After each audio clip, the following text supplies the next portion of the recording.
I think what we're doing is new in civil society.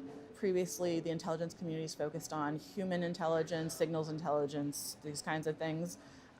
Since satellite imagery cost has come down, we have been able to have more access to it. We're able to geolocate missile tests. We can see when there's a failure and when there's a burn scar on the ground.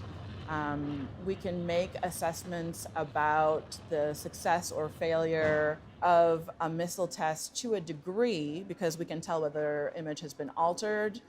We can tell a little bit about the color of the flame. We can tell whether it's a solid motor or a liquid engine. We can also learn about what a warhead might look like. It has limitations though. We can't see what's inside that warhead. We can't see what's underground. So mostly we're doing the best we can with the information we have in the open source. But I think it's a new and powerful lever for the civil society to harness. North Korea has test-fired another ballistic missile, this time landing. I think there's always two audiences to any propaganda piece that's put out in North Korea, and one is the domestic audience. So Kim Jong-un is still a relatively new leader. He has almost no military experience, and he's very young. So I think one of those purposes is for these videos to show that he is scientifically and militarily able.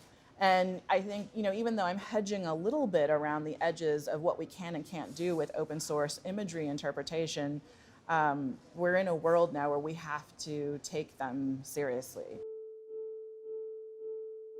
I think open source, particularly in the hands of civil society, is a very powerful equalizer.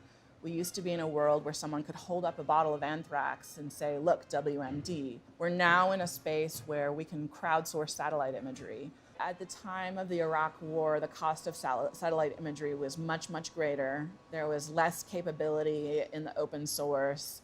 There was less social networking. There was less ability to consume and analyze data points. Today, we can do social network analysis on social media accounts. We can do social network analysis on trade data.